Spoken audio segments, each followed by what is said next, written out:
Hallelujah Hallelujah. ਸਾਰੇ ਭੈਣ ਭਰਾਵਾਂ ਨੂੰ ਜੈ ਮਸੀਹ ਦੀ god bless you God bless you, everyone, all brothers and sisters. ਪ੍ਰਭੂ ਦੇ ਭੈਣੋ ਇਸ ਵਾਰ ਪਹਿਲੀ ਦਫਾ ਕਾਫੀ ਚਿਰ ਤੋਂ ਬਾਅਦ ਦੁਬਾਰਾ ਫਿਰ ਟਰਾਂਸਲੇਸ਼ਨ ਲੈ ਕੇ ਆਏ ਹੈਗੇ ਆ ਤਾਂ ਕਿ ਜਿਹੜੇ ਭੈਣ ਭਰਾਵਾਂ ਨੂੰ ਪੰਜਾਬੀ ਪੂਰੀ ਤਰ੍ਹਾਂ ਨਾਲ ਸਮਝ ਲੱਗਦੀ ਉਹਨਾਂ ਨੂੰ ਇੰਗਲਿਸ਼ ਵੀ ਸਮਝ ਲੱਗ ਜਾਵੇ Brothers and sisters, this time again, after a long time, we're trying to do translation in English as well. So for the brothers and sisters who cannot understand Punjabi fully, this can be helpful to them. ਸੋ ਪੰਜਾਬੀ ਇਸ ਘਰੋਂ ਹੋ ਰਹੀ ਆ ਅੰਗਰੇਜ਼ੀ ਕਿਸੇ ਹੋਰ ਘਰੋਂ ਹੋ ਰਹੀ ਆ ਦੇਖ ਤੁਸੀਂ ਕਿਸੇ ਹੋਰ ਕਰ ਰਹੇ ਹੋ ਬਰਕਤ ਸਵਰਗੋਂ ਆ ਰਹੀ ਆ ਇਸ ਧਰਤੀ ਤੇ ਕਿੰਨੀ ਵੱਡੀਆਂ ਬਰਕਤਾਂ ਨੇ ਪਰਮੇਸ਼ਰ ਦੀਆਂ Hallelujah. We are preaching from a different house. Translation is happening from a different house, and you guys are watching at a different house, and the blessings are coming from heaven, and these are such a blessings that we are receiving from the Lord. ਸੋ ਅੱਜ ਦਾ ਸੁਨੇਹਾ ਜਿਹੜਾ ਹੈਗਾ ਆ ਉਹਦਾ title ਜਾਂ theme ਹੈਗਾ ਆ ਕਿ ਤੁਸੀਂ ਮਸਾ ਕੀਤੇ ਗਏ ਹੋ Today, the title of the preaching today, the message is that you have been anointed.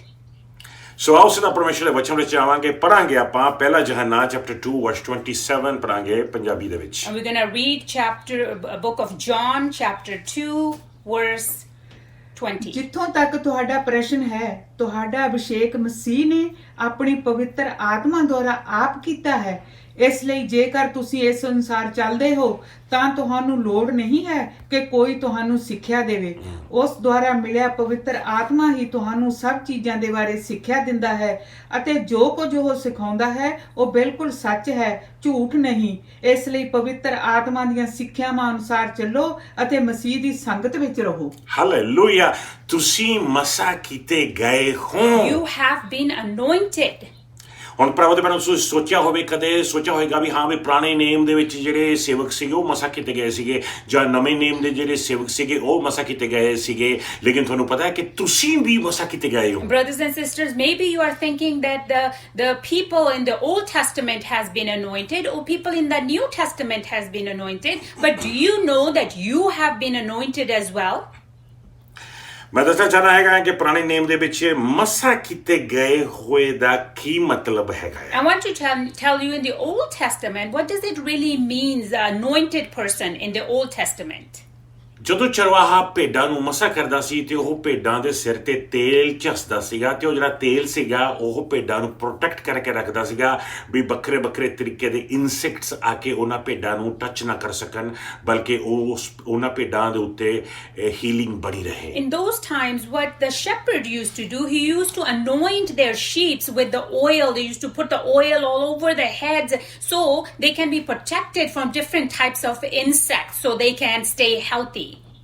ਹੁਣ ਹੋ ਸਕਦਾ ਹੈ ਕਿ ਤੁਸੀਂ ਕਦੇ ਇਹ ਦੇਖਿਆ ਹੋਵੇ ਕਿ ਤੁਹਾਡੇ ਉੱਤੇ ਕਿਸੇ ਨੇ ਆਇਲ ਦੇ ਨਾਲ ਤੁਹਾਨੂੰ ਅਨੋਇੰਟ ਕਰਕੇ ਤੁਹਾਨੂੰ ਮਸਾ ਕੀਤਾ ਜਾਂ ਤੁਸੀਂ ਵੀ ਕਿਸੇ ਨੂੰ ਆਇਲ ਦੇ ਨਾਲ ਅਨੋਇੰਟ ਕੀਤਾ ਹੋਵੇ ਲੇਕਿਨ ਪ੍ਰਭੂ ਦੇ ਬਾਰੇ ਮੈਂ ਦੱਸਣਾ ਚਾਹੁੰਦਾ ਸਾਰੀ ਬਾਈਬਲ ਭਰੀ ਪਈ ਹੈਗੀ ਆ ਓਲਡ ਟੈਸਟਾਮੈਂਟ ਦੇ ਵਿੱਚ ਨਵੇਂ ਨੇਮ ਦੇ ਵਿੱਚ ਅਨੋਇੰਟਿੰਗ ਦੇ ਬਾਰੇ ਬਹੁਤ ਕੁਝ ਲਿਖਿਆ ਹੋਇਆ ਹੈਗਾ ਤੇ ਇਹ ਬਹੁਤ ਵੱਡੀ ਬਰਕਤ ਹੈ ਪ੍ਰਭੂ ਤੇ ਭੈਣੋ ਜਦੋਂ ਪਰਮੇਸ਼ਰ ਦੀ ਅਨੋਇੰਟਿੰਗ ਆਪਣੇ ਉੱਤੇ ਆਉਂਦੀ ਹੈ And you have probably seen some people anointing somebody with oil, or you probably have done that to some people. And in the Old Testament and New Testament, we see all over in the Bible that how much blessing is there in anointing.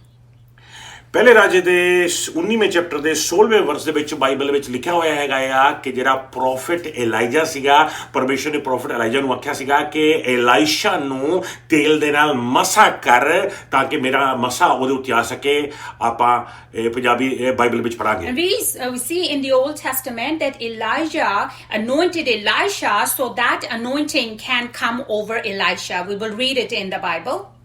1 King chapter 19 verse 16 ਦੇਖੋ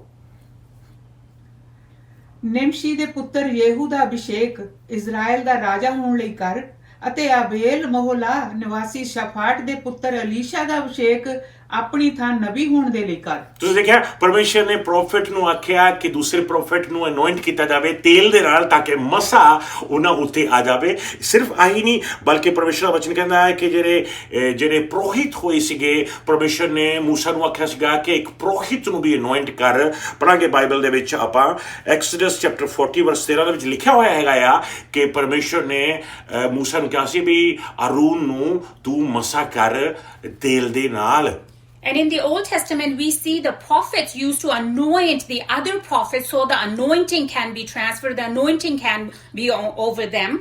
And also we see in the Bible that Harun had been anointed with this anointing, and we will read that in the Bible right now. So Exodus chapter 40 verse 13 ਚ ਪੜਾਂਗੇ ਹੁਣ। ਇਸ ਦੇ ਪਿੱਛੋਂ ਹਾਰੂਨ ਨੂੰ ਪਵਿੱਤਰ ਕੱਪੜੇ ਪਵਾ ਕੇ ਉਸ ਦਾ ਅਭਿਸ਼ੇਕ ਕਰਕੇ ਉਸ ਨੂੰ ਅਰਪਣ ਕਰੀ ਕਿ ਉਹ ਮੇਰੀ ਪੁਰੋਹਿਤਾਈ ਦੀ ਸੇਵਾ ਕਰੇ। ਹੁਣ ਤੁਸੀਂ ਦੇਖਿਆ ਪ੍ਰੋਫਿਟ ਵੀ ਤੇਲ ਨਾਲ ਅਨੋਇੰਟ ਕੀਤੇ ਗਏ ਹੈਗੇ ਨੇ, ਤੇ ਹੁਣ ਤੁਸੀਂ ਦੇਖਿਆ ਪ੍ਰੀਸਟ ਜਿਹੜੇ ਨੇ ਉਹ ਵੀ ਤੇਲ ਨਾਲ ਅਨੋਇੰਟ ਕੀਤੇ ਗਏ ਨੇ। ਹੁਣ ਦੇਖਾਂਗੇ ਵੀ ਰਾਜੇ ਨੇ ਜਿਹੜੇ ਉਹ ਵੀ ਤੇਲ ਨਾਲ ਅਨੋਇੰਟ ਕੀਤੇ ਜਾਂਦੇ ਸੀਗੇ ਪੁਰਾਣੇ ਨਿਯਮ ਦੇ ਵਿੱਚ। You will see the prophets being anointed with the oil and the priest has been anointed with the oil. We will see that the kings in the Old Testament, they were also being anointed with the oil. ਪਰਮੇਸ਼ਰ ਨੇ ਆਪਣੇ ਨਬੀ ਸਮੂਏਲ ਨੂੰ ਆਖਿਆ ਸੀ ਵੀ ਦਾਊਦ ਨੂੰ ਜਾ ਕੇ ਅਨੋਇੰਟ ਕਰ। ਪੜਾਂਗੇ 1 Samuel chapter 16 ਦੇ ਵਰਸ 3 ਦੇ ਵਿੱਚ। And Lord told Samuel that go and anoint David, and we will read that in the Bible right now. 1 Samuel 16 verse 3 ਤੇ 13। ਤੂੰ ਬਲੀ ਚੜਾਉਣ ਸਮੇਂ ਯੱਸੀ ਨੂੰ ਉੱਥੇ ਸੱਦਾ ਦੇਣਾ। ਮੈਂ ਤੈਨੂੰ ਉਸ ਘੜੀ ਦੱਸਾਂਗਾ ਕਿ ਤੂੰ ਕੀ ਕਰਨਾ ਹੈ। ਜਿਸ ਨੂੰ ਮੈਂ ਚੁਣਾ ਤੇ ਤੇਰੇ ਤੇ ਪ੍ਰਗਟ ਕਰਾਂ, ਤੂੰ ਉਸ ਦਾ ਅਭਿਸ਼ੇਕ ਕਰਨਾ।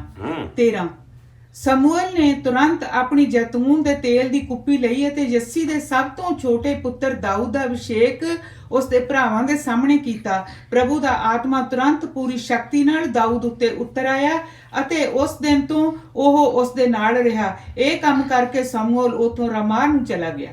ਜ਼ਬਰਦਸਤ ਗੱਲ। ਬਹੁਤ ਕੁੱਪੀ ਲੈ ਕੇ ਤੇਲ ਨਾਲ ਭਰ ਕੇ ਸਮੂਏਲ ਨੇ ਦਾਊਦ ਉੱਤੇ ਉਡੇਲਤੀ, ਤੇ ਜਦੋਂ ਹੀ ਉਡੇਲੀ ਪਰਮੇਸ਼ਰ ਦੀ ਰੂਹ ਦੀ ਸ਼ਕਤੀ ਦਾਊਦ ਉੱਤੇ ਆ ਗਈ ਸੀ। And at the time when Samuel grabbed a little bit of oil and he poured it over David, and at that moment the Lord's power came over David at the instant that happened. ਹੁਣ ਆਪਾਂ ਦੇਖਿਆ ਕਿ ਪੁਰੋਹਿਤ ਜਿਹੜੇ profits ਨੇ ਉਹ ਵੀ ਤੇਲ ਨਾਲ ਅਨੋਇੰਟ ਕੀਤੇ ਗਏ। ਆਪਾਂ ਦੇਖਿਆ ਕਿ ਜਿਹੜੇ ਪ੍ਰੀਸਟ ਨੇ ਉਹ ਵੀ ਤੇਲ ਨਾਲ ਅਨੋਇੰਟ ਕੀਤੇ ਗਏ। ਆਪਾਂ ਦੇਖਿਆ ਕਿ ਜਿਹੜੇ ਰਾਜੇ ਨੇ ਉਹ ਵੀ ਤੇਲ ਨਾਲ ਅਨੋਇੰਟ ਕੀਤੇ ਗਏ। ਆਪਾਂ ਦੇਖਾਂਗੇ ਨਵੇਂ ਨਿਯਮ ਦੇ ਵਿੱਚ ਬਹੁਤ ਸੇ ਵਿਸ਼ਵਾਸੀ ਨੇ ਜਿਹੜੇ ਅਨੋਇੰਟ ਕੀਤੇ ਗਏ ਨੇ ਹੀਲਿੰਗ ਦੇ ਵਾਸਤੇ। And we're going to see, we saw right now that the prophets been anointed, priests been anointed, kings been anointed. We're going to see in the New Testament now that lot of people of God has been anointed to do the work of God. ਕੀ ਤੁਹਾਨੂੰ ਪਤਾ ਸੀਗਾ ਕਿ ਪਰਮੇਸ਼ਰ ਨੇ ਪਹਿਲਾਂ ਚੇਲਿਆਂ ਨੂੰ ਆਖਿਆ ਸੀਗਾ ਕਿ ਤੁਸੀਂ ਜਾਓ ਤੇ ਤੇਲ ਦੇ ਨਾਲ ਮਸਾ ਕਰੋ ਤੇ ਉਹਨਾਂ ਨੂੰ ਤੰਦਰੁਸਤੀ ਮਿਲੇਗੀ, ਸਰੀਰਕ ਸ਼ਿਫਾ ਮਿਲੇਗੀ।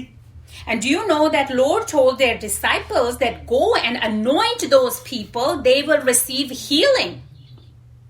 ਮਾਰਕ ਚੈਪਟਰ 6 ਵਰਸ 13 ਚ ਪੜਾਂਗੇ ਆਪਾਂ। ਹਾਂਜੀ। ਉਹਨਾਂ ਬਹੁਤ ਸਾਰੀਆਂ ਅਸ਼ੁੱਧ ਆਤਮਾਵਾਂ ਨੂੰ ਕੱਢਿਆ ਅਤੇ ਬਹੁਤ ਬਿਮਾਰਾਂ ਨੂੰ ਵੀ ਤੇਲ ਮਲ ਕੇ ਚੰਗਿਆ ਕੀਤਾ। ਬਿਮਾਰਾਂ ਨੂੰ ਵੀ ਤੇਲ ਮਲ ਕੇ ਚੰਗਿਆ ਕੀਤਾ। ਨਵੇਂ ਨੇਮ ਦੇ ਵਿੱਚ ਪ੍ਰਭੂ ਦੇ ਪੈਰੋਂ ਵੀ ਇਹ ਹੋ ਰਿਹਾ ਆ, ਲੇਕਿਨ ਪੈਂਟੀਕੋਸਟ ਤੋਂ ਪਹਿਲਾਂ। And we see in the New Testament as well that is happening, as it says in the Bible, that they were anointed and even the evil spirits left them. We see that before the Pentecost that took place. ਹੁਣ ਪੁਰਾਣੇ ਨਿਯਮ ਦੇ ਵਿੱਚ ਆਪਾਂ ਦੇਖਿਆ ਵੀ ਜਿਹੜੇ profits ਨੇ ਤੇਲ ਨਾਲ ਅਨੋਇੰਟ ਕੀਤੇ ਗਏ। ਆਪਾਂ ਦੇਖਿਆ ਪ੍ਰੀਸਟ ਨੇ ਜਿਹੜੇ ਤੇਲ ਨਾਲ ਅਨੋਇੰਟ ਕੀਤੇ ਗਏ। ਆਪਾਂ ਦੇਖਿਆ ਰਾਜੇ ਨੇ ਤੇਲ ਨਾਲ ਅਨੋਇੰਟ ਕੀਤੇ ਗਏ। ਹੁਣ ਆਪਾਂ ਦੇਖਿਆ ਕਿ ਕੁਝ ਜਿਹੜੇ ਚੇਲੇ ਹੈਗੇ ਨੇ ਤੇਲ ਨਾਲ ਅਨੋਇੰਟ ਕੀਤੇ ਗਏ। ਲੇਕਿਨ ਇਹੀ ਨਹੀਂ, ਬਲਕਿ ਚੀਜ਼ਾਂ ਵੀ ਤੇਲ ਨਾਲ ਅਨੋਇੰਟ ਕੀਤੀਆਂ ਜਾਂਦੀਆਂ ਨੇ ਪੁਰਾਣੇ ਨਿਯਮ ਦੇ ਵਿੱਚ ਪਰਮੇਸ਼ਰ ਦੀ ਸੇਵਾ ਦੇ ਵਾਸਤੇ। And once again, just like we saw, the prophets, the priests, the kings, and the disciples have been anointed with the oil, but not only people, but things also we will see that they can be anointed with the oil. ਜਦ ਤੱਕ ਕੋਈ ਚੀਜ਼ ਤੇਲ ਨਾਲ ਅਨੋਇੰਟ ਨਾ ਕੀਤੀ ਜਾਏ, ਬਲਕਿ ਜਦ ਤੱਕ ਕੋਈ ਚੀਜ਼ ਅਨੋਇੰਟ ਨਾ ਕੀਤੀ ਜਾਵੇ, ਤਦ ਤੱਕ ਉਸ ਚੀਜ਼ ਨੂੰ ਜਾਂ ਉਸ ਜਾਣੇ ਨੂੰ ਜਾਂ ਉਸ ਇਨਸਾਨ ਨੂੰ ਪਰਮੇਸ਼ਰ ਇਸਤੇਮਾਲ ਨਹੀਂ ਕਰ ਸਕਦਾ ਆਪਣੀ ਸੇਵਾ ਦੇ ਵਾਸਤੇ। Until a person or a thing is not, it hasn't been anointed, Lord cannot use it for the service for himself. ਦੇਖਾਂਗੇ ਆਪਾਂ ਲੈਵਿਟਿਕਸ ਚੈਪਟਰ 8 ਵਰਸ 10 ਦੇ ਵਿੱਚ।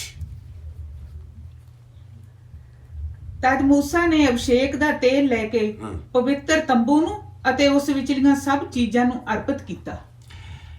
ਤੇਲ ਦੇ ਨਾਲ ਤੰਬੂ ਦੀਆਂ ਸਾਰੀਆਂ ਚੀਜ਼ਾਂ ਅਨੋਇੰਟ ਕੀਤੀਆਂ ਗਈਆਂ ਸੀਗੀਆਂ ਕਿਉਂਕਿ ਉਹ ਪਰਮੇਸ਼ਰ ਦੇ ਵਾਸਤੇ ਇਸਤੇਮਾਲ ਕੀਤਾ ਜਾਣਾ ਸੀ। As we see, it says in the Bible that that tent has been anointed and every single thing in that tent has been anointed with the oil. Why? Because it was going to be used for the Lord himself.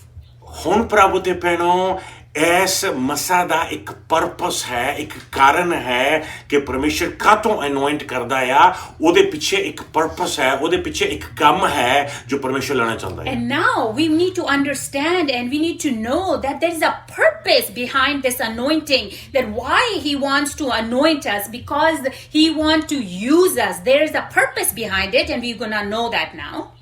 Profit anoint ਕੀਤੇ ਜਾਂਦੇ ਨੇ ਤਾਂ ਕਿ ਉਹ ਪਰਮੇਸ਼ਰ ਦਾ ਪ੍ਰਚਾਰ ਕਰ ਸਕਣ, ਉਹਦੇ ਸ਼ਬਦ ਦਾ। And the prophets has been anointed so they can go out there and preach the word of God. Priest anoint ਕੀਤੇ ਜਾਂਦੇ ਹੈਗੇ ਨੇ ਤਾਂ ਕਿ ਉਹ ਆਪਣੀ ਵਰਸ਼ਿਪ ਦੀਆਂ ਡਿਊਟੀਆਂ ਨਿਭਾ ਸਕਣ। The priests are anointed so they can fulfill the duties of worship properly.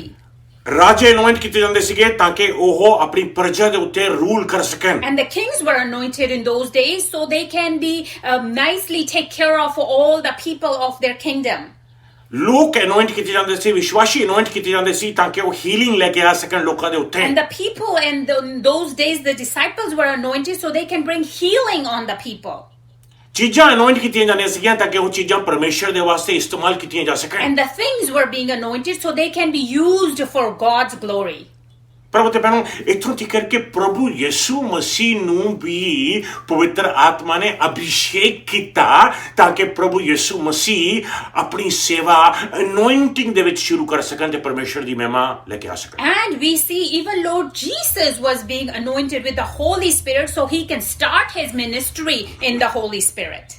ਪੜਾਂਗੇ ਪਰਮੇਸ਼ਰ ਦੇ ਵਚਨ ਵਿੱਚੋਂ ਸੰਤ ਲੂਕਾ ਦੇ 4ਵੇਂ ਚੈਪਟਰ ਦੇ ਵਿੱਚ 18ਵਾਂ ਤੇ 19ਵਾਂ ਵਰਸ ਦੇਖਾਂਗੇ।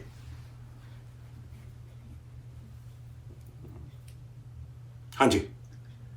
ਪ੍ਰਭੂ ਦਾ ਆਤਮਾ ਮੇਰੇ ਉੱਤੇ ਹੈ, ਉਸਨੇ ਮੇਰਾ ਅਭਿਸ਼ੇਕ ਕੀਤਾ ਹੈ ਕਿ ਮੈਂ ਗਰੀਬਾਂ ਨੂੰ ਸ਼ੁਭ ਸਮਾਚਾਰ ਸੁਣਾਵਾਂ। ਉਸਨੇ ਮੈਨੂੰ ਘੱਲਿਆ ਹੈ ਕਿ ਮੈਂ ਬੰਦੀਆਂ ਨੂੰ ਮੁਕਤੀ ਦਾ ਅਤੇ ਨੇਤਰਹੀਣਾਂ ਨੂੰ ਦ੍ਰਿਸ਼ਟੀ ਦਾ ਸੰਦੇਸ਼ ਸੁਣਾਵਾਂ ਅਤੇ ਪੀੜਤਾਂ ਨੂੰ ਸੁਤੰਤਰ ਕਰਾਂ ਅਤੇ ਉਸ ਸਮੇਂ ਦੀ ਮਨਾਦੀ ਕਰਾਂ ਜਦੋਂ ਪ੍ਰਭੂ ਆਪਣੇ ਲੋਕਾਂ ਨੂੰ ਛੁਟਕਾਰਾ ਦੇਵੇਗਾ। ਜ਼ਬਰਦਸਤ ਵਚਨ ਸੀ ਇਹ। Hallelujah. Powerful word of God. ਪਰਮੇਸ਼ਰ ਦਾ ਮਸਾ ਪ੍ਰਭੂ ਯਿਸੂ ਮਸੀਹ ਜੀ ਉੱਤੇ ਆਇਆ। And the anointing of the Lord came upon Lord Jesus. ਪ੍ਰਭੂ ਯਿਸੂ ਮਸੀਹ ਜੀ ਨੇ ਆਖਿਆ ਤਾਂ ਕਿ ਮੈਂ ਇਹ ਪ੍ਰਚਾਰ ਕਰ ਸਕਾਂ। And it's Lord Jesus himself, he said, it came on me so I can go out there and preach. ਤਾਂ ਕਿ ਮੈਂ ਲੋਕਾਂ ਨੂੰ ਆਜ਼ਾਦੀ ਦਾ ਸੁਨੇਹਾ ਦੇ ਸਕਾਂ। So I can give the message of freedom to the people. ਤਾਂ ਕਿ ਮੈਂ ਅੰਨ੍ਹਿਆਂ ਨੂੰ ਅੱਖਾਂ ਦੇ So ਸਕਾਂ। I can give eyes to the blind. ਤਾਂ ਕਿ ਜਿਹੜੇ ਝਗੜੇ ਹੋਏ ਨੇ ਮੈਂ ਉਹਨਾਂ ਨੂੰ ਆਜ਼ਾਦ ਕਰ So I ਸਕਾਂ। can get those people free, the ones that are tied up. ਪਰਮੇਸ਼ਰ ਦਾ ਸਮੇਂ ਨੇੜੇ ਆ ਤਾਂ ਕਿ ਮੈਂ ਇਸ ਵਚਨ ਦਾ ਪ੍ਰਚਾਰ ਕਰ ਸਕਾਂ। And the time of the Lord is very close by, so he wanted to preach the word of God. ਜਾਣੀ ਕਿ ਅਨੋਇੰਟਿੰਗ ਤੋਂ ਬਿਨਾ ਪ੍ਰਭੂ ਯਿਸੂ ਮਸੀਹ ਜੀ ਆਪਣੀ ਜ਼ਿੰਦਗੀ ਤੇ ਜੋ ਉਹਨਾਂ ਦਾ ਮਕਸਦ ਸੀਗਾ, ਉਹਨਾਂ ਤੇ ਜੋ ਕਾਲਿੰਗ ਸੀ ਉਹ ਪੂਰੀ ਨਹੀਂ ਕਰ ਸਕਦੇ ਸੀ। That means the Lord Jesus even could not fulfill the purpose if he did not have the anointing from above. ਹੁਣ ਜੇ ਆਪਣੇ ਖੁਦਾਬੰਦ ਪ੍ਰਭੂ ਯਿਸੂ ਮਸੀਹ ਜੀ ਨੂੰ ਮਸਾ ਦੀ ਇੰਨੀ ਲੋੜ ਸੀ ਤੇ ਇੰਨੀ ਜ਼ਰੂਰਤ ਸੀ ਤਾਂ ਕਿ ਉਹ ਆਪਣੀ ਜ਼ਿੰਦਗੀ ਦੀ ਕਾਲਿੰਗ ਫੁੱਲਫਿਲ ਕਰ ਸਕਣ। ਭਰਾਵੋ ਤੇ ਭੈਣੋ ਤੁਹਾਨੂੰ ਤੇ ਮੈਨੂੰ ਮਸਾ ਦੇ ਵਿੱਚ ਬਣੇ ਰਹਿਣ ਦਾ ਕਿੰਨਾ ਇੰਪੋਰਟੈਂਟ ਜਾਣਕਾਰੀ ਚਾਹੀਦੀ ਆ। And Lord Jesus himself, he needed that anointing so he could fulfill the purpose of the Lord. And just think about it, you and me, how much more we need to stay in the anointing to fulfill this work of God. ਭਰਾਵੋ ਤੇ ਭੈਣੋ ਤੁਸੀਂ ਮਸਾ ਕੀਤੇ ਗਏ ਹੋ। Brothers and sisters, you have been anointed. ਤੁਸੀਂ ਮਸਾ ਕੀਤੇ ਗਏ ਹੋ। You have been anointed. ਕੀ ਕਹਾਂਗਾ ਮੈਂ ਅੱਜ? What do you want to say today? ਤੁਸੀਂ ਮਸਾ 'ਚ ਬਣੇ ਰਹੋ। Stay in anointing. ਮਸਾ 'ਚ ਬਣੇ ਰਹੋ। Continuously stay in anointing. ਹੁਣ ਤੁਸੀਂ ਪੁੱਛੋ ਪਾਸਟਰ ਜੀ ਬਈ ਜਿਹੜਾ ਮਸਾ ਹੈਗਾ ਕਿਹਦੇ ਨਾਲ ਮਸਾ ਕੀਤੇ ਗਏ ਆ ਵੀ ਅਸੀਂ ਕਿਹੜੀ ਚੀਜ਼ ਨਾਲ ਮਸਾ ਕੀਤੇ ਗਏ you're going to ask Pastor G, how are we being anointed? With what we have been anointed? ਹੁਣ ਅਸੀਂ ਤੇਲ ਨਾਲ ਮਸਾ ਨਹੀਂ ਕੀਤੇ ਗਏ ਨਵੇਂ ਨੇਮ ਦੇ ਵਿੱਚ, ਬਲਕਿ ਅਸੀਂ ਪਵਿੱਤਰ ਆਤਮਾ ਨਾਲ ਮਸਾ ਕੀਤੇ ਗਏ ਆ ਇਸ ਨਵੇਂ ਨੇਮ ਦੇ ਵਿੱਚ। And in the New Testament we're not being anointed with the oil but with the Holy Spirit himself we've been anointed. ਹੁਣ ਪ੍ਰਭੂ ਯਿਸੂ ਮਸੀਹ ਜੀ ਜਦੋਂ ਪਾਣੀ 'ਚ ਉਹਨਾਂ ਦਾ ਬੈਪਟਿਜ਼ਮ ਹੋਇਆ ਤੇ ਉੱਥੇ ਯਹੰਨਾ ਜਿਹੜਾ ਬੈਪਟਿਜ਼ਮਾਂ ਦੇਣ ਵਾਲਾ ਸੀ ਉਹਨੇ ਦੇਖਿਆ ਕਿ ਪ੍ਰਭੂ ਯਿਸੂ ਮਸੀਹ ਜੀ ਰੂਹ 'ਚ ਵੀ ਬੈਪਟਿਜ਼ਮਾਂ ਪ੍ਰਾਪਤ ਕਰ ਗਏ ਨੇ। And at the time when Lord Jesus got the water baptism, when he came to John and John saw that Lord Jesus also received the baptism of the Holy Spirit at that moment. ਹੁਣ ਕਦੋਂ ਹੋਇਆ ਇਹ ਤਾਂ And why that happened? ਪਹਿਲੇ number ਤੇ ਤਾਂ ਕਿ ਪ੍ਰਭੂ ਯਿਸੂ ਮਸੀਹ ਜੀ ਨੂੰ ਜਹਨਾ ਆਇਡੈਂਟੀਫਾਈ ਕਰ ਲਵੇ, ਪਹਿਚਾਨ ਲਵੇ ਕਿ ਇਹ ਉਹੀ ਬਰਰਾ ਹੈ ਜਿਸ ਨੇ ਆਪਣੇ ਪਾਪ ਚੁੱਕ ਕੇ ਲੈ ਜਾਣੇ ਨੇ। And at the first point, why that happened, so John can recognize, identify Lord Jesus, that he is the Lamb of the Lord that is going to take our sins. ਦੂਸਰੇ ਨੰਬਰ ਤੇ ਤਾਂ ਕਿ ਪ੍ਰਭੂ ਯਿਸੂ ਮਸੀਹ ਜੀ ਇੱਕ example ਬਣ ਜਾਣ ਆਪਣੇ ਸਭ ਦੇ ਵਾਸਤੇ ਕਿ ਮਸਾ ਕਿੰਨਾ ਹੀ ਜ਼ਰੂਰੀ ਆ ਕੋਈ ਵੀ ਸੇਵਾ ਸ਼ੁਰੂ ਕਰਨ ਦੇ ਵਾਸਤੇ ਪਰਮੇਸ਼ਰ ਦੇ ਵਾਸਤੇ। And the second thing, Lord Jesus was an example for us at that time. So how important it is, the anointing, to continue in the anointing to start a ministry. ਲੇਕਿਨ ਤੀਸਰੇ ਨੰਬਰ ਤੇ ਕਿ ਪ੍ਰਭੂ ਯਿਸੂ ਮਸੀਹ ਜੀ ਆਪਣੇ ਵਾਸਤੇ high priest ਬਣ ਜਾਣ ਤੇ ਇੱਕ ਐਸੀ ਹੋਲੀ ਸੈਕਰੀਫਾਈ ਲੈ ਕੇ ਆ ਸਕਣ ਜਿਹਦੇ ਨਾਲ ਸਾਰੀ ਦੁਨੀਆ ਨੂੰ ਮੁਕਤੀ ਮਿਲ ਸਕੇ। And the third thing, Lord Jesus became a high priest for us, and he became a holy sacrifice so the whole world can receive salvation. ਪਰਮੇਸ਼ਰ ਨੇ ਯਹੰਨਾ ਬੈਪਟਿਜ਼ਮੇ ਵਾਲੇ ਨੂੰ ਦਿਖਾਇਆ ਕਿ ਪ੍ਰਭੂ ਯਿਸੂ ਮਸੀਹ ਜੀ ਕੀ ਸੇਵਾ ਕਰਨ ਜਾ ਰਹੇ ਨੇ, ਕੀ ਕੰਮ ਕਰਨ ਜਾਣਗੇ, ਕੀ ਮਿਨਿਸਟਰੀ ਹੋਵੇਗੀ ਉਹਨਾਂ ਦੀ। And John was shown at that time that what Lord Jesus is going to do and what is his purpose and what is going to be his ministry. ਪੜਾਂਗੇ ਆਪਾਂ ਪਰਮੇਸ਼ਰ ਦੇ ਬਚਨ ਵਿੱਚੋਂ ਆਮੋਸ ਚੈਪਟਰ 3 ਤੇ ਵਰਸ 7 ਵਿੱਚ ਦੇਖਾਂਗੇ ਆਪਾਂ। ਆਮੋਸ ਚੈਪਟਰ 3 ਵਰਸ 7 ਦੇ ਵਿੱਚ ਦੇਖਾਂਗੇ, ਉਹਦੇ ਵਿੱਚ ਕਲੀਅਰਲੀ ਲਿਖਿਆ ਗਿਆ ਹੈ ਕਿ ਜਦੋਂ ਪਰਮੇਸ਼ਰ ਕੁਝ ਕਰਨ ਜਾਂਦਾ ਆ ਉਹ ਹਮੇਸ਼ਾ ਆਪਣੇ ਸੇਵਕਾਂ ਨੂੰ ਦਿਖਾਉਂਦਾ ਆ ਕਿ ਕੀ ਕਰਨ ਜਾ ਰਿਹਾ ਆ। And it says in the Bible that before Lord is about to do something, he shows his disciples, his people, that what is he gonna do. ਸੋ ਆਪਾਂ ਪੜਨ ਜਾਵਾਂਗੇ। So we're gonna read now.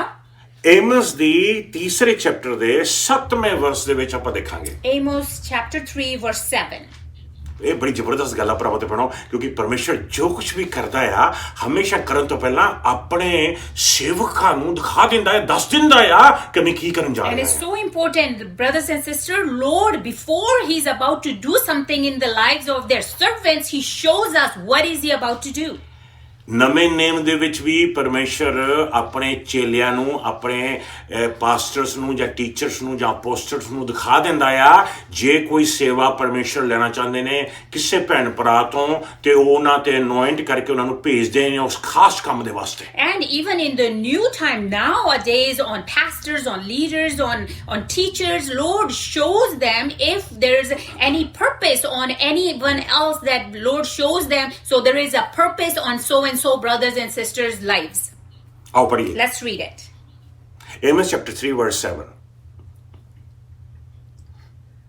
ਪ੍ਰਭੂ ਪਰਮੇਸ਼ਰ ਉਸ ਸਮੇਂ ਤੱਕ ਕੁਝ ਨਹੀਂ ਕਰਦਾ ਜਦੋਂ ਤੱਕ ਉਹ ਪਹਿਲਾਂ ਆਪਣੇ ਦਾਸ ਨਬੀਆਂ ਤੇ ਪ੍ਰਗਟ ਨਾ ਕਰ ਦੇਵੇ। Wow, amen. Amen. ਵਾਕਈ ਉਹ ਪ੍ਰਗਟ ਕਰਦਾ ਆ ਆਪਣੇ ਨਬੀਆਂ ਤੇ ਕੀ ਕਰਨ ਜਾਂਦਾ ਹੈ। And truly he shows his disciples to show them that what is he about to do.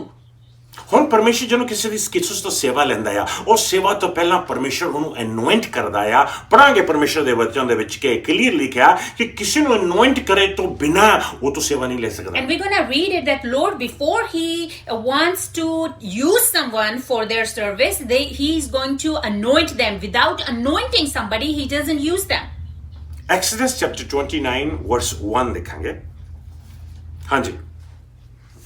Haroon ਅਤੇ ਉਸਦੇ ਪੁੱਤਰਾਂ ਨੂੰ ਅਰਪਿਤ ਕਰਦੇ ਸਮੇਂ ਤੂੰ ਇੱਕ ਜਵਾਨ ਵੱਛਾ ਅਤੇ 2 ਛਤਰੇ ਲਵੀਂ ਜੋ ਬਿਨਾਂ ਕਿਸੇ ਵੱਜ ਦੇ ਹੋਣ ਤੇ ਉਹਨਾਂ ਨੂੰ ਅਨੋਇੰਟ ਕਰ। ਆਮੇਨ। ਯਾਨੀ ਕਿ ਇੱਕ ਬਲੀਦਾਨ ਦੇ ਤੇ ਉਹ ਤੋਂ ਬਾਅਦ ਉਹਨਾਂ ਨੂੰ ਅਨੋਇੰਟ ਕਰ ਤਾਂ ਕਿ ਉਹ ਪਰਮੇਸ਼ਰ ਉਹਨਾਂ ਨੂੰ ਇਸਤੇਮਾਲ ਕਰੇ। ਤੇ ਪਰਮੇਸ਼ਰ ਨੇ ਹਾਰੂਨ ਨੂੰ ਇਸਤੇਮਾਲ ਕੀਤਾ ਆਪਣੀ ਮਹਿਮਾ ਦੇ ਵਾਸਤੇ। ਕਿਉਂ? ਕਿਉਂਕਿ ਅਨੋਇੰਟ ਕੀਤਾ ਗਿਆ ਸੀ। And Lord used Aaron for his glory. Why? Because he was being anointed. 7ਵੇਂ ਵਰਸ ਦੇ ਵਿੱਚ, ਇਹਦੇ 7ਵੇਂ ਵਰਸ ਦੇ ਵਿੱਚ ਕਲੀਅਰ ਲਿਖਿਆ ਹੈ ਕਿ ਕਿਸ ਤਰ੍ਹਾਂ ਉਹ ਤੇਲ ਦੇ ਨਾਲ ਅਨੋਇੰਟ ਕੀਤਾ ਗਿਆ ਤੇ ਪਰਮੇਸ਼ਰ ਨੇ ਕਿਸ ਤਰ੍ਹਾਂ ਉਹਨੂੰ ਇਸਤੇਮਾਲ ਕੀਤਾ ਆਪਣੀ ਮਹਿਮਾ ਦੇ ਵਾਸਤੇ। ਲੇਕਿਨ ਆਪਾਂ ਹੁਣ ਨੰਬਰਸ ਦੇ ਵਿੱਚ ਜਾਵਾਂਗੇ ਤੇ ਨੰਬਰ ਦਾ 4 ਦਾ 3 ਦੇਖਾਂਗੇ। And we're going to read more in the book of Numbers. ਹਾਂਜੀ। ਨੰਬਰ ਚੈਪਟਰ 4 ਵਰਸ 3। ਜੋ 30 ਸਾਲਾਂ ਤੋਂ ਲੈ ਕੇ 50 ਸਾਲਾਂ ਦੀ ਉਮਰ ਦੇ ਹਨ ਅਤੇ ਤੰਬੂ ਦਾ ਕੰਮ ਪ੍ਰਭੂ ਦੇ ਸਾਹਮਣੇ ਕਰ ਸਕਦੇ ਹਨ, ਗਿਣਤੀ ਕਰ। ਤੇ ਪਰਮੇਸ਼ਰ ਨੇ ਸੱਦਿਆ ਉਹਨਾਂ ਨੂੰ ਜਿਹੜੇ 30 ਤੋਂ 50 ਤੱਕ ਨੇ ਤੇ ਜਿਹੜੇ ਤੰਬੂ ਦਾ ਕੰਮ ਕਰ ਸਕਦੇ ਨੇ ਤੇ ਗਾਂ ਜਾ ਕੇ ਉਹਨਾਂ ਨੂੰ ਅਨੋਇੰਟ ਕੀਤਾ ਗਿਆ ਉਹ ਸੇਵਾ ਲੈਣ ਵਾਸਤੇ। ਤੁਸੀਂ ਸੋਚ ਸਕਦੇ ਹੋ, ਤੁਹਾਨੂੰ ਪਤਾ ਕਿ ਪ੍ਰਭੂ ਯਿਸੂ ਮਸੀਹ ਵੀ 30 ਸਾਲ ਦੀ ਉਮਰ ਦੇ ਵਿੱਚ ਸੀਗੇ ਜਦੋਂ ਪਵਿੱਤਰ ਆਤਮਾ ਨੇ ਉਹਨਾਂ ਨੂੰ ਮਸਾ ਕੀਤਾ ਤਾਂ ਕਿ ਉਹਨਾਂ ਦੀ ਸੇਵਾ ਲੈ ਸਕਣ। And at the time we see in the Bible, Lord saw those people who were between 30 to 50, so they were being anointed so they can be used to work for the tent, the work of the tent. Same Lord Jesus was around 30 years old when God anointed him to use for the service, for his ministry started at that point. ਹੁਣ ਜੇ ਪ੍ਰਭੂ ਯਿਸੂ ਮਸੀਹ ਜੀ ਨੂੰ ਵੀ ਮਸਾ ਦੀ ਇੰਨੀ ਜ਼ਰੂਰਤ ਪਈ, ਤੁਹਾਨੂੰ ਤੇ ਮੈਨੂੰ ਪ੍ਰਭੂ ਮਸਾ 'ਚ ਬਣੇ ਰਹਿਣ ਦੀ ਕਿੰਨੀ ਜ਼ਰੂਰਤ ਹੈ। If Lord Jesus himself needed so much of a part of the anointing on him, how much more we, you and me, need to continue to stay in the anointing of the Lord. ਹੁਣ ਦੇਖੋ ਪ੍ਰਭੂ ਯਿਸੂ ਮਸੀਹ ਜੀ ਦੇ ਬੋਲ ਸੀਗੇ, ਉਹਨਾਂ ਨੇ ਆਖਿਆ ਸੀਗਾ ਕਿ ਮੈਂ ਸਵਰਗ ਨੂੰ ਚੱਲਿਆ ਆ ਤੇ ਸਵਰਗ ਨੂੰ ਜਾ ਕੇ ਮੈਂ ਪਵਿੱਤਰ ਆਤਮਾ ਨੂੰ ਭੇਜਾਂਗਾ ਤੇ ਜਦੋਂ ਪਵਿੱਤਰ ਆਤਮਾ ਆਵੇਗਾ ਉਹ ਤੁਹਾਨੂੰ ਮਸਾ ਕਰੇਗਾ ਤੇ ਉਹ ਤੁਹਾਨੂੰ ਸਿਖਾਵੇਗਾ। And Lord Jesus said that I am going to heaven now and I'm going to send the Holy Spirit. When Holy Spirit comes, he is going to help you and he is going to teach you. John chapter 14 verse 26 ਦੇ ਵਿੱਚ ਦੇਖਾਂਗੇ ਆਪਾਂ। ਹਾਂਜੀ।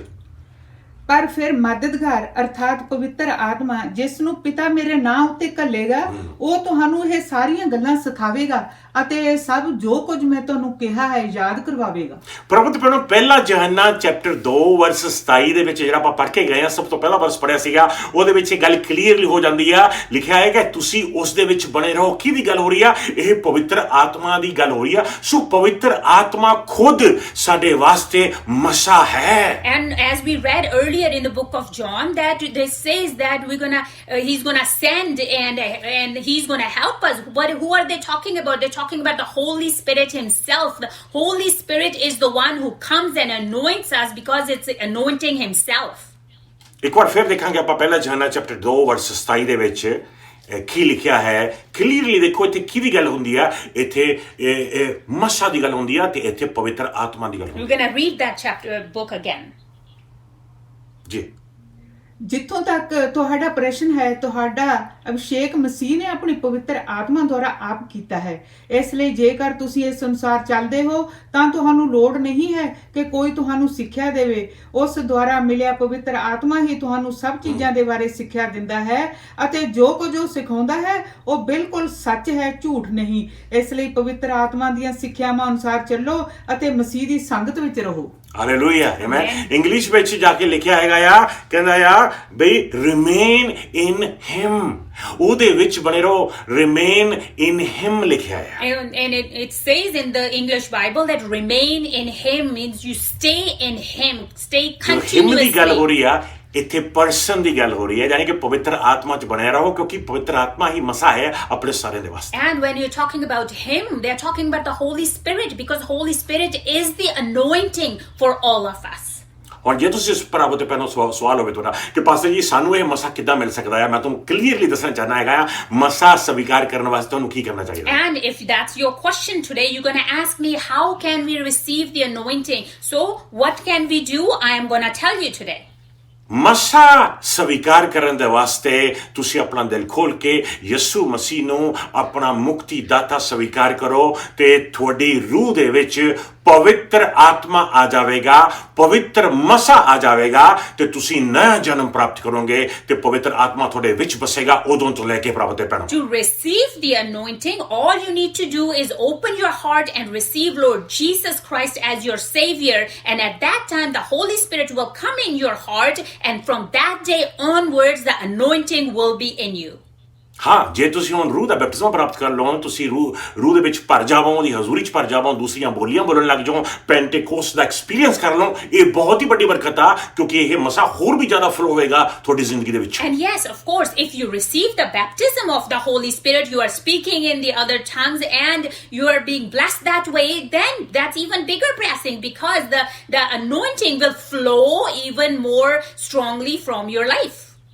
ਹੁਣ ਮੈਂ study ਕਰ ਰਿਹਾ ਸੀਗਾ ਵੀ 100 ਚੀਜ਼ਾਂ ਕਿਹੜੀਆਂ ਨੇ ਉਹ ਜਿਹੜੀਆਂ ਤੁਹਾਡੀ ਜ਼ਿੰਦਗੀਆਂ ਦੇ ਵਿੱਚ ਹੁੰਦੀਆਂ ਨੇ ਜਿਹਨੂੰ ਤੁਹਾਡੇ ਉੱਤੇ ਮਸਾ ਆ ਜਾਂਦਾ ਹੈ And I was actually studying, and I was studying that what are those 100 things that happen in your life when the anointing is in you. ਲੇਕਿਨ ਫਿਕਰ ਕਰਨ ਦੀ ਲੋੜ ਨਹੀਂ ਗੀ ਮੈਂ ਅੱਜ ਤੁਹਾਡੇ ਨਾਲ 100 ਚੀਜ਼ਾਂ ਸ਼ੇਅਰ ਨਹੀਂ ਕਰਨ ਜਾ ਰਿਹਾ ਹੈਗਾ ਵੀ ਉਹ ਕਿਹੜੀਆਂ ਨੇ ਜਿਹੜਾ ਮਸਾ ਥਾਈਂਦੀ ਪਰਮੇਸ਼ਰ ਤੁਹਾਨੂੰ ਇਸਤੇਮਾਲ ਕਰ ਸਕਦਾ But ਹੈ don't worry at all. I am not about to share those 100 things right now, that what those are so God can use you with that anointing.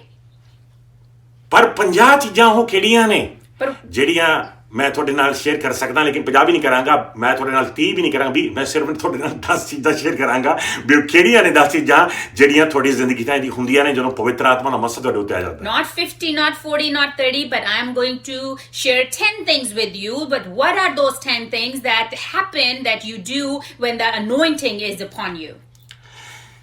ਇਹੀ ਵਰਸ ਆਪਾਂ ਪੜ੍ਹ ਕੇ ਗਏ ਹੈਗੇ ਆ ਪਹਿਲਾ ਜਹਾਨਾਂ ਦਾ ਦੋਸਤ ਆਈ ਇਹਦੇ ਵਿੱਚ ਲਿਖਿਆ ਆ ਕਿ ਪਵਿੱਤਰ ਆਤਮਾ ਦਾ ਮਸਾ ਸਵੀਕਾਰ ਕਰਨ ਤੋਂ ਬਾਅਦ ਤੁਸੀਂ ਹੁਣ ਡਿਸਰਨ ਕਰ ਸਕਦੇ ਹੋ ਸੱਚਾਈ ਦੇ ਵਾਸਤੇ ਟਰੂਥ ਕੀ ਆ ਇਹ ਤੁਸੀਂ ਡਿਸਰਨ ਕਰ ਸਕਦੇ ਹੋ ਸੱਚ ਕੀ ਆ ਤੁਸੀਂ ਡਿਸਰਨ ਕਰ ਸਕਦੇ ਹੋ ਜੇ ਕੋਈ ਆ ਕੇ ਤੁਹਾਨੂੰ ਝੂਠ ਬੋਲਦਾ ਆ ਤੁਸੀਂ ਇੱਕਦਮ ਫੜ ਲਓਗੇ ਇੱਕਦਮ ਡਿਸਰਨ ਕਰ ਲਓਗੇ ਵੀ ਝੂਠਾ ਤੁਹਾਨੂੰ ਇੱਕ ਸ਼ਕਤੀ ਮਿਲ ਜਾਵੇਗੀ ਜਿਹਦੇ ਨਾਲ ਤੁਸੀਂ ਸੱਚਾਈ ਨੂੰ ਡਿਸਰਨ ਕਰ ਸਕਦੇ ਹੋ And at the first point that we see that once you are filled with the Holy Spirit and the anointing is upon you, at that time you will have that power of discernment, that if someone comes and saying something that you will have that discernment, either it's right or wrong. ਪਹਿਲਾ ਯਹੋਨਾ chapter 5 ਵਰਸ 6ਵੇਂ ਦੇ ਵਿੱਚ ਦੂਸਰੀ ਚੀਜ਼ ਤੁਹਾਨੂੰ ਨਜ਼ਰ ਆਵੇਗੀ ਕਿ ਹੁਣ ਸੱਚਾਈ ਨੂੰ ਟੈਸਟੀਫਾਈ ਕਰਨ ਦੀ ਸ਼ਕਤੀ ਤੁਹਾਨੂੰ ਮਿਲ ਜਾਂਦੀ ਆ ਜਦੋਂ ਪਵਿੱਤਰ ਆਤਮਾ ਦਾ ਮਸਾ ਤੁਹਾਡੇ ਉੱਤੇ ਆਂਦਾ ਹੈ And the second thing is, in the Bible we will read that when the Holy Spirit comes upon you, you receive the power to testify the truth. ਪੜਾਂਗੇ ਪਰਮੇਸ਼ਰ ਦੇ ਵਚਨ ਵਿੱਚ ਇਹ ਕੀ ਲਿਖਿਆ ਹੈਗਾ ਆ ਬਹੁਤ ਹੀ ਇੰਪੋਰਟੈਂਟ ਵਰਸ ਹੈਗਾ ਇਹ ਕਿਉਂਕਿ ਪਹਿਲਾਂ ਤਾਂ ਮੂੰਹ ਨਹੀਂ ਖੋਲਦਾ ਪ੍ਰਭੂ ਦੇ ਯਿਸੂ ਦੇ ਬਾਰੇ ਦੱਸਿਆ ਵੀ ਨਹੀਂ ਜਾਂਦਾ ਸੱਚਾਈ ਕੀ ਆ ਸੱਚ ਕੀ ਆ ਬੋਲਿਆ ਨਹੀਂ ਜਾਂਦਾ ਲੇਕਿਨ ਜਦੋਂ ਪਾਕ ਰੂਹ ਤੁਹਾਡੀ ਜ਼ਿੰਦਗੀ 'ਚ ਆ ਜਾਂਦਾ ਆ ਤੁਹਾਡੇ ਜੀਵਨਾਂ 'ਤੇ ਆ ਜਾਂਦਾ ਭਰਾਵੋ ਤੇ ਭੈਣੋ ਤੁਹਾਨੂੰ ਡਰ ਕੇ ਭੱਜਣ ਦੀ ਲੋੜ ਨਹੀਂ ਹੋਏਗੀ ਬਲਕਿ ਸੱਚ ਬੋਲਣ ਦਾ ਸਾਹਸ ਸੱਚ ਬੋਲਣ ਦੀ ਸ਼ਕਤੀ ਤੁਹਾਨੂੰ ਮਿਲ ਜਾਂਦੀ ਹੈ And at the time before we can't even speak, we can't even tell anyone about Lord Jesus, but once we receive this power, this anointing upon us, we are not afraid to go out there and speak out and tell the word of God to everyone. 1 John 5:6 ਇਹ ਯਿਸੂ ਮਸੀਹ ਹੀ ਹੈ ਜੋ ਪਾਣੀ ਦੇ ਬਪਤਿਸਮੇ ਅਤੇ ਲਹੂ ਮੌਤ ਦੇ ਦੁਆਰਾ ਆਏ ਸਨ ਸੋ ਉਹ ਕੇਵਲ ਪਾਣੀ ਦੁਆਰਾ ਹੀ ਨਹੀਂ ਸਗੋਂ ਪਾਣੀ ਅਤੇ ਲਹੂ ਦੋਹਾਂ ਦੁਆਰਾ ਆਏ ਸਨ ਇਸ ਦੀ ਗਵਾਹੀ ਦੇਣ ਵਾਲਾ ਪਵਿੱਤਰ ਆਤਮਾ ਹੈ ਕਿਉਂਕਿ ਉਹ ਸੱਤ ਹੈ ਸੱਚ ਦਾ ਆਤਮਾ ਹੈ ਉਹ The Spirit of truth he is. ਤੀਸਰੇ ਨੰਬਰ ਤੇ ਭਰਾਵੋ ਤੇ ਭੈਣੋ ਤੁਹਾਨੂੰ ਪ੍ਰੇਅਰ ਕਰਨ ਦੀ ਸ਼ਕਤੀ ਮਿਲ ਜਾਂਦੀ ਆ ਜਦੋਂ ਪਵਿੱਤਰ ਆਤਮਾ ਦੇ ਨਾਲ ਤੁਸੀਂ ਭਰ ਜਾਂਦੇ ਹੋ And the third thing is you have power to prayer when you are filled with the Holy Spirit. Roman chapter 8 ਵਰਸ 39 ਦੇ ਵਿੱਚ ਦੇਖਾਂਗੇ ਆਪਾਂ ਕਿ ਕਿਸ ਤਰ੍ਹਾਂ ਪਰਮੇਸ਼ਰ ਦੀ ਸ਼ਕਤੀ ਚੇਲਿਆਂ ਨੂੰ ਮਿਲਦੀ ਆ ਤੇ ਉਹ ਦਿਨ ਰਾਤ ਪ੍ਰੇਅਰ ਕਰਦੇ ਨੇ ਪਹਿਲਾਂ ਤਾਂ ਉਹਨਾਂ ਤੋਂ 1 ਘੰਟਾ ਪ੍ਰੇਅਰ ਵੀ ਨਹੀਂ ਹੋਈ ਸੀ ਤੁਹਾਨੂੰ ਚੇਤੇ ਹੋਏਗਾ ਪ੍ਰਭੂ ਯਿਸੂ ਨੇ ਬਾਰ-ਬਾਰ ਆ ਕੇ ਗਿਆ ਉਹਨਾਂ ਨੂੰ ਆਖਿਆ ਸੀਗਾ ਤੋਂ 1 ਘੰਟਾ ਵੀ ਤੁਸੀਂ ਪ੍ਰੇਅਰ ਕਰ ਸਕੇ ਲੇਕਿਨ ਹੁਣ ਜਦੋਂ ਪਵਿੱਤਰ ਆਤਮਾ ਦੀ ਸ਼ਕਤੀ ਮਿਲ ਗਈ ਹੁਣ ਉਹ ਲਗਾਤਾਰ ਪ੍ਰੇਅਰ ਕਰ ਰਹੇ ਨੇ ਦਿਨ ਰਾਤ ਇੱਕ ਕਰ ਰਹੇ ਨੇ And we will see in the book of Romans how the disciples now have power to continuously pray now. Before they couldn't, Lord Jesus said not even 1 hour you could stay up and pray, and now they have power and continuously they are praying. We're going to read the Bible in book of Romans Romans chapter 8 verse 39 ਦੇਖਾਂਗੇ ਜੀ ਨਾ ਆਕਾਸ਼ ਦੀਆਂ ਸ਼ਕਤੀਆਂ ਨਾ ਪਤਾਲ ਦੀਆਂ ਸ਼ਕਤੀਆਂ ਬਲਕਿ ਸਾਰੀ ਸ੍ਰਿਸ਼ਟੀ ਦੀ ਕੋਈ ਵੀ ਚੀਜ਼ ਸਾਨੂੰ ਪਰਮੇਸ਼ਰ ਦੇ ਪਿਆਰ ਤੋਂ ਜੋ ਪ੍ਰਭੂ ਯਿਸੂ ਮਸੀਹ ਦੇ ਦੁਆਰਾ ਸਾਡੇ ਤੇ ਪ੍ਰਗਟ ਕੀਤਾ ਗਿਆ ਹੈ ਵੱਖਰਾ ਨਹੀਂ ਕਰ ਸਕਦੀ ਹੈ ਤੇ ਇਫੀਸ਼ੀਅਨ ਚੈਪਟਰ 6 ਵਰਸ 18 ਚ ਦੇ ਨਾਲ ਹੀ ਲਿਖਿਆ ਆ and pray in the spirit on all occasions with all kinds of prayer and requests ਜਾਨੀ ਕਿ ਲਗਾਤਾਰ ਰੂਹ ਦੇ ਵਿੱਚ ਹਰ ਤਰੀਕੇ ਦੀ ਪ੍ਰੇਅਰਸ ਦੇ ਵਿੱਚ ਆਪਾਂ ਅੱਗੇ ਵਧਦੇ ਰਹੀਏ ਪਰਮੇਸ਼ਰ ਦਾ ਨਾਮ ਉੱਚਾ ਕਰਦੇ ਰਹੀਏ Hallelujah. That means that in every type of prayer, let's continuously pray and lift up the name of Lord up high. ਚੌਥੇ ਨੰਬਰ ਤੇ Number 4. ਇੱਕ ਰਾਈਚੀਅਸ ਲਾਈਫ ਬਤੀਤ ਕਰਨ ਦੀ ਸ਼ਕਤੀ ਤੁਹਾਨੂੰ ਮਿਲ ਜਾਂਦੀ ਆ ਵੀ ਰਾਸਤਬਾਜ਼ ਪਵਿੱਤਰ ਜੀਵਨ ਕਿਸ ਤਰ੍ਹਾਂ ਬਤੀਤ ਕਰਨਾ ਆ ਪ੍ਰਭੂ ਤੇ ਭੈਣੋ ਇਹਦੀ ਸ਼ਕਤੀ ਤੁਹਾਨੂੰ ਮਿਲਦੀ ਆ ਪਵਿੱਤਰ ਆਤਮਾ ਥਾਈਂਦੀ ਜਿਹੜਾ ਜ਼ੋਰ ਸੇ ਜਿਹੜਾ ਤਾਕਤ ਸੇ ਇਹ ਪਰਮੇਸ਼ਰ ਦੀ ਪਵਿੱਤਰ ਆਤਮਾ ਥਾਈਂਦੀ ਤੁਹਾਨੂੰ ਪਵਿੱਤਰ ਜ਼ਿੰਦਗੀ ਬਤੀਤ ਕਰਨ ਦੀ ਵੀ ਸ਼ਕਤੀ ਮਿਲਦੀ ਹੈਗੀ ਆ ਸੋ ਆਪਾਂ ਇਹ ਵੀ ਪੜਾਂਗੇ ਰੋਮਨ ਚੈਪਟਰ 8 ਵਰਸ 4 ਦੇ ਵਿੱਚ And we will see also that we also receive, once we receive the Holy Spirit, when we have that anointing upon us, we receive the power to live a life in righteousness. We will read that in the Word of God. Romans 8:4 ਜੀ ਪਰਮੇਸ਼ਰ ਨੇ ਇਹ ਇਸ ਲਈ ਕੀਤਾ ਕਿ ਸਾਡੇ ਵਿੱਚ ਜਿਹੜੇ ਅਸੀਂ ਮਨੁੱਖੀ ਸੁਭਾਅ ਦੇ ਅਨੁਸਾਰ ਨਹੀਂ ਸਗੋਂ ਆਤਮਾ ਦੇ ਅਨੁਸਾਰ ਜੀਵਨ ਗੁਜ਼ਾਰ ਰਹੇ ਹਾਂ ਨੇਮ ਸ਼ਾਸਤਰ ਦੀ ਉਚਿਤ ਮੰਗ ਪੂਰੀ ਹੋ ਜਾਵੇ ਹਾਲੇਲੂਇਆ ਆਮੇਨ ਆਤਮਾ ਦੇ ਵਿੱਚ ਜੀਵਨ ਬਤੀਤ ਕਰਕੇ ਪ੍ਰਭੂ ਤੇ ਭੈਣੋ ਤੁਸੀਂ ਉਹ ਰਾਈਚਸ ਜੀਵਨ ਬਤੀਤ ਕਰ ਸਕਦੇ ਹੋ When you start living your life in spirit, then you are living a righteous life in the Lord. ਹੁਣ ਪ੍ਰਭੂ ਤੇ ਭੈਣੋ ਐਫੀਸ਼ੀਅਨ ਚੈਪਟਰ 3 ਵਰਸ 16 ਦੇ ਵਿੱਚ ਇਹ ਕਲੀਅਰ ਹੁੰਦਾ ਆ ਆਪਣਾ ਪੰਜਵਾਂ ਪੁਆਇੰਟ ਹੈਗਾ ਆ ਕਿ ਜਦੋਂ ਤੁਸੀਂ ਰੂਹ ਦੇ ਵਿੱਚ ਇਸ ਮਸਾ ਦੇ ਵਿੱਚ ਜੀਵਨ ਬਤੀਤ ਕਰਦੇ ਹੋ ਤੁਹਾਨੂੰ ਰੂਹ ਦੇ ਵਿੱਚ ਇੱਕ ਐਸੀ ਸ਼ਕਤੀ ਮਿਲਦੀ ਹੈ ਇੱਕ ਐਸੀ ਪਾਵਰ ਮਿਲਦੀ ਆ ਉਸ ਸ਼ਕਤੀ ਦੇ ਨਾਲ ਉਸ ਪਾਵਰ ਦੇ ਨਾਲ ਤੁਸੀਂ ਜੀਵਨ ਬਤੀਤ ਕਰਦੇ ਹੋ And we will see in Ephesians as well that when we live our life in that anointing, that we receive power from above and we live our life in that power. ਐਫੀਸ਼ੀਅਨ 3:16 ਜੀ ਮੇਰੀ ਪਰਮੇਸ਼ਰ ਅੱਗੇ ਪ੍ਰਾਰਥਨਾ ਹੈ ਕਿ ਉਹ ਆਪਣੀ ਮਹਿਮਾ ਦੇ ਭੰਡਾਰ ਵਿੱਚੋਂ ਆਪਣੇ ਆਤਮਾ ਦੇ ਦੁਆਰਾ ਤੁਹਾਨੂੰ ਸ਼ਕਤੀ ਦੇਵੇ ਕਿ ਤੁਸੀਂ ਆਪਣੇ ਅੰਦਰ ਬਲ ਪ੍ਰਾਪਤ ਕਰੋ ਹਾਲੇਲੂਇਆ ਪਵਿੱਤਰ ਆਤਮਾ ਦੇ ਵਿੱਚੋਂ ਤੁਹਾਨੂੰ ਸ਼ਕਤੀ ਮਿਲਦੀ ਆ ਤਾਂ ਕਿ ਤੁਸੀਂ ਆਪਣੇ ਵਿੱਚ ਬਲ ਪ੍ਰਾਪਤ ਕਰੋ You receive power with that Holy Spirit. At that time you receive that anointing, that power, so you can receive boldness in you. ਪ੍ਰਭੂ ਦੇ ਭੈਣੋ ਜਿੰਨਾ ਜ਼ਿਆਦਾ ਰੂਹ ਵਿੱਚ ਵਧਾਂਗੇ ਉਨਾ ਜ਼ਿਆਦਾ ਪਰਮੇਸ਼ਰ ਦੀ ਸ਼ਕਤੀ ਤੁਹਾਡੇ ਵਿੱਚ ਖੜੀ ਹੋ ਜਾਵੇਗੀ Brothers and sisters, more we grow in spirit, the power of God will be shown in us more and more. ਮੈਂ ਵਿਸ਼ਵਾਸ ਕਰਦਾ ਹੈਗਾ ਆ ਕਿ ਪਵਿੱਤਰ ਆਤਮਾ ਦੀ ਸ਼ਕਤੀ ਤੇ ਉਹਦਾ ਬਲ ਤੁਹਾਡੇ ਵਿੱਚ ਖੜਾ ਹੋ ਜਾਵੇ ਜਿਉਂ-ਜਿਉਂ ਤੁਸੀਂ ਇਸ ਮੈਸੇਜ ਨੂੰ ਸੁਣ ਰਹੇ ਹੋ And I believe that as you are listening to this word today, that the power of the Holy Spirit is starting to take hold of you. ਪਵਿੱਤਰ ਆਤਮਾ ਤੁਹਾਨੂੰ ਨਵੀਆਂ ਬੋਲੀਆਂ ਦੇ ਵਿੱਚ ਲੈ ਜਾਵੇ ਨਵੀਂ ਹਜ਼ੂਰੀ ਵਿੱਚ ਲੈ ਜਾਵੇ ਨਵੇਂ ਮਸਾ ਦੇ ਵਿੱਚ ਲੈ ਜਾਵੇ ਨਵੀਂ ਸ਼ਕਤੀ ਚ ਲੈ ਜਾਵੇ ਨਵੀਂ ਕੂਵਤ ਵਿੱਚ ਲੈ ਜਾਵੇ ਆਪਣੀ ਮਹਿਮਾ ਦੇ ਵਾਸਤੇ And may the Holy Spirit take you in more power, in more anointing, in more power in a way so you can go out there and preach the word. This is my prayer today. 6ਵੇਂ number ਦੇ ਵਿੱਚ ਪ੍ਰਭੂ ਦੇ ਭੈਣੋ ਆਪਾਂ ਦੇਖਾਂਗੇ Roman chapter 8 ਵਰਸ 9 ਦੇ ਵਿੱਚ ਲਿਖਿਆ ਹੋਇਆ ਹੈ 6ਵੇਂ ਨੰਬਰ ਦੇ ਵਿੱਚ ਜਦੋਂ ਤੁਸੀਂ ਪਵਿੱਤਰ ਆਤਮਾ ਦਾ ਮਸਾ ਪ੍ਰਾਪਤ ਕਰਦੇ ਹੋ ਹੁਣ ਰੱਬ ਤੁਹਾਨੂੰ ਲੀਡ ਕਰਦਾ ਆ ਕਦਮ ਕਦਮ ਤੇ In number 6, we're going to say today, when you receive the anointing of the Holy Spirit, by step, the Lord is leading you. ਪੜਾਂਗੇ ਆਪਾਂ We're going to read that. ਰੋਮਨਸ 8:9 ਜੀ ਪਰ ਤੁਸੀਂ ਸਰੀਰਕ ਨਹੀਂ ਹੋ ਤੁਸੀਂ ਤਾਂ ਆਤਮਿਕ ਹੋ ਪਰ ਇਹ ਤਾਂ ਹੀ ਹੋ ਸਕਦਾ ਹੈ ਜੇਕਰ ਪਰਮੇਸ਼ਰ ਦਾ ਆਤਮਾ ਸੱਚਮੁੱਚ ਤੁਹਾਡੇ ਵਿੱਚ ਵਾਸ ਕਰਦਾ ਹੈ ਇਸੇ ਤਰ੍ਹਾਂ ਜੇਕਰ ਕਿਸੇ ਵਿੱਚ ਮਸੀਹ ਦਾ ਆਤਮਾ ਨਹੀਂ ਹੈ ਤਾਂ ਉਹ ਮਸੀਹੀ ਵੀ ਨਹੀਂ ਹੈ ਹੁਣ ਪਵਿੱਤਰ ਆਤਮਾ ਤੁਹਾਡੇ ਵਿੱਚ ਵਾਸ ਕਰਦਾ ਆ ਤੇ ਨਾਓ ਤੁਸੀਂ you are controlled by the spirit of God And now you have the Holy Spirit in you. That means you are controlled by the Holy Spirit. ਸਤਿਵਿੰਦ ਪ੍ਰਤੀ ਪ੍ਰਾਪਤ ਭੈਣੋ ਹੁਣ ਖੁਸ਼ੀ ਦੇ ਵਿੱਚ ਜ਼ਿੰਦਗੀ ਬਤੀਤ ਕਰਨ ਦੀ ਬਰਕਤ ਵੀ ਤੁਹਾਨੂੰ ਮਿਲ ਜਾਂਦੀ ਹੈ ਰੂਹ ਦੇ ਵਿੱਚ And we will see in number 7 that you receive to spend your life in joy of the Lord. ਪ੍ਰਭੂ ਦੇ ਭੈਣੋ ਆਹ ਜਿਹੜੀ ਜ਼ਿੰਦਗੀ ਰੂਹ ਦੀ ਆਪਾਂ ਨੂੰ ਮਿਲ ਰਹੀ ਆ ਇਹ ਸਿਰਫ ਜ਼ਿੰਦਗੀ ਆ ਨਹੀਂ ਵੀ ਰੋਟੀ ਕੱਪੜਾ ਔਰ ਮਕਾਨ ਬਸ ਇਹੀ ਕੁਝ ਚਾਹੀਦਾ ਹੋਇਆ ਸਾਨੂੰ ਬਲਕਿ ਸਿਰਫ ਰੋਟੀ ਕੱਪੜਾ ਔਰ ਮਕਾਨ ਨਹੀਂ ਬਲਕਿ ਪ੍ਰਭੂ ਦੇ ਭੈਣੋ ਰੂਹ ਦੇ ਵਿੱਚ ਰਾਸਤਬਾਜ਼ੀ ਰੂਹ ਦੇ ਵਿੱਚ ਸ਼ਾਂਤੀ ਤੇ ਰੂਹ ਦੇ ਵਿੱਚ ਖੁਸ਼ੀ And brothers and sisters, this life that we receive, it's not only for materialistic things, but it's for, so we have the joy in the Spirit, the righteousness in the Spirit, peace in the Spirit. Romans 14:17 ਦੇਖੋ ਜੀ ਕਿਉਂਕਿ ਪਰਮੇਸ਼ਰ ਦਾ ਰਾਜ ਖਾਣ ਪੀਣ ਵਿੱਚ ਨਹੀਂ ਹੈ ਸਗੋਂ ਪਵਿੱਤਰਤਾ ਸ਼ਾਂਤੀ ਅਤੇ ਆਨੰਦ ਵਿੱਚ ਹੈ ਜੋ ਪਵਿੱਤਰ ਆਤਮਾ ਦੇ ਦੁਆਰਾ ਮਿਲਦੇ ਹਨ ਆਨੰਦ ਜੋ ਪਵਿੱਤਰ ਆਤਮਾ ਦੁਆਰਾ ਮਿਲਦਾ ਹੈ That peace and joy that we receive with the Holy Spirit. 8ਵੇਂ ਨੰਬਰ ਤੇ ਪ੍ਰਭੂ ਤੇ ਭੈਣੋ ਰੋਮਨ ਚੈਪਟਰ 15 ਵਰਸ 13 ਦੇਖਾਂਗੇ। 8ਵੇਂ ਨੰਬਰ ਤੇ ਹੁਣ ਪ੍ਰਭੂ ਤੇ ਭੈਣੋ ਐਸੀ ਆਸ਼ਾ ਮਿਲ ਜਾਂਦੀ ਆ, ਐਸੀ ਹੋਪ ਮਿਲ ਜਾਂਦੀ ਆ ਕਿ ਹੁਣ ਸਾਨੂੰ ਪਤਾ ਹੈ ਕਿ ਇਸ ਜ਼ਿੰਦਗੀ ਤੋਂ ਬਾਅਦ ਇੱਕ ਹੋਰ ਜ਼ਿੰਦਗੀ ਆ ਤੇ ਅਸੀਂ ਪਰਮੇਸ਼ਰ ਦੇ ਵਾਸਤੇ ਜੀਣਾ ਆ। ਹੁਣ ਇਸ ਤਰ੍ਹਾਂ ਨਹੀਂ ਆ ਪ੍ਰਭੂ ਤੇ ਭੈਣੋ ਕਿ ਖਾਲੀਪਨ ਖਤਮ ਹੋ ਜਾਏਗਾ, ਉਹ ਦਿਲ ਦੀ ਉਹ ਪਿਆਸ ਖਤਮ ਹੋ ਜਾਏਗੀ ਜਿਹੜੀ ਪਹਿਲਾਂ ਹੁੰਦੀ ਸੀਗੀ। And we're going to see in number 8 is that now we know when we are living our life that we are not living it just for here, but we have the eternal life now. That emptiness that we were feeling before, that is gone, and now we are filled with joy and peace from the above. Romans chapter 15 verse 13 ਦੇਖੋ ਧਿਆਨ ਦੇਣਾ। ਹਾਂਜੀ 15-13।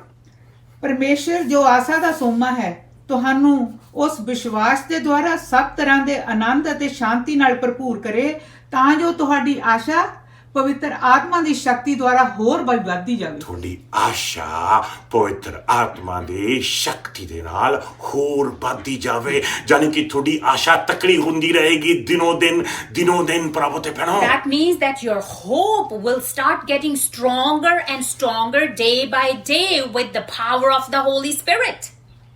9ਵੇਂ number ਤੇ ਪਵਿੱਤਰ ਆਤਮਾ ਆਪਾਂ ਨੂੰ ਐਸੇ ਟੈਲੈਂਟਸ ਦਿੰਦਾ ਆ, ਐਸੀ ਗਿਫਟਿੰਗਸ ਦਿੰਦਾ ਆ, ਐਸੀ ਅਨੋਇੰਟਿੰਗ ਦਿੰਦਾ ਆ, ਐਸੀ ਮਿਨਿਸਟਰੀਜ਼ ਯਾਨੀ ਕਿ ਸੇਵਾਵਾਂ ਦਿੰਦਾ ਆ ਜਿਹਦੇ ਆਪਾਂ ਨੂੰ ਸੁਪਨੇ ਵੀ ਨਹੀਂ ਆਉਂਦੇ ਸੀਗੇ ਪ੍ਰਭੂ। And number 9, the Holy Spirit gives us such a giftings, such a ministries, such a things that we never dreamt of them.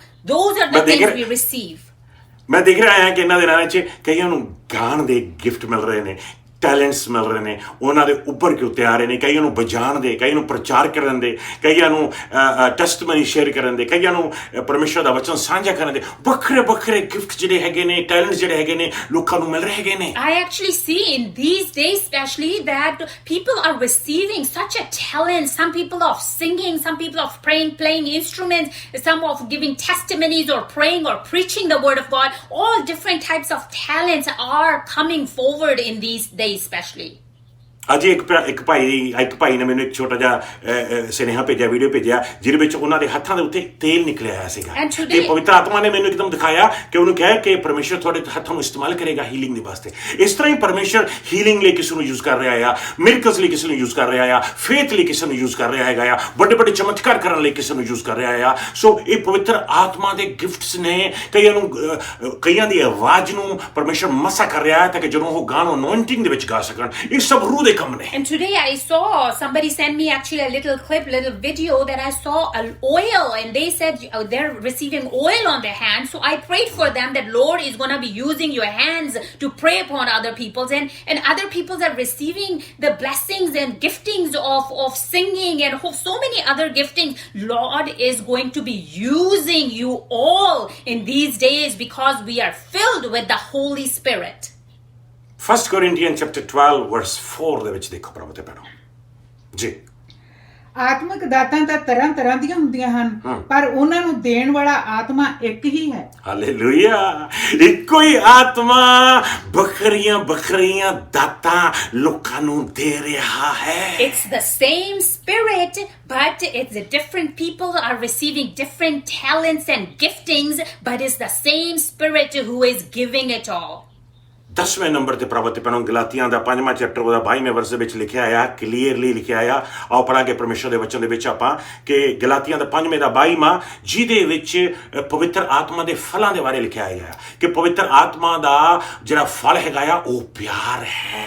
ਪ੍ਰਭੂ ਤੇ ਭੈਣੋ ਪਵਿੱਤਰ ਆਤਮਾ ਐਸੇ ਫਲ ਦੇਣੇ ਸ਼ੁਰੂ ਕਰ ਦਿੰਦਾ ਹੈ ਤੁਹਾਡੇ ਜੀਵਨ ਦੇ ਵਿੱਚ, ਤੁਹਾਡੀ ਲਾਈਫ ਦੇ ਵਿੱਚ ਜਿਹੜੇ ਪਹਿਲੇ ਹੁੰਦੇ ਹੀ ਨਹੀਂਗੇ। And we're going to see in the 10th point that in Galatians, the giftings of the fruits of the Holy Spirit, which is love. Sometimes we start receiving such a gifts in our lives when we are filled with the Holy Spirit, which we did not have clearly before. ਪੜਾਂਗੇ ਆਪਾਂ ਪਰਮੇਸ਼ਰ ਦੇ ਵਚਨ ਵਿੱਚੋਂ ਗਲਾਤੀਆਂ ਦੇ 5ਵੇਂ chapter ਦੇ ਵਿੱਚ ਇਹ ਆਪਾਂ ਨੂੰ ਵਰਸ ਮਿਲੇਗਾ। ਮੇਰੇ ਖਿਆਲ ਵਰਸ ਜਿਹੜਾ ਹੈਗਾ 22ਵਾਂ ਵਰਸ ਪੜਾਂਗੇ ਆਪਾਂ। ਹਾਂਜੀ। ਪਰ ਪਵਿੱਤਰ ਆਤਮਾ ਦਾ ਫਲ ਹੈ ਪਿਆਰ, ਆਨੰਦ, ਸ਼ਾਂਤੀ, ਧੀਰਜ, ਦਿਆਲਗੀ, ਭਲਾਈ, ਵਫਾਦਾਰੀ, ਨਮਰਤਾ, ਸਵੈ ਕਾਬੂ।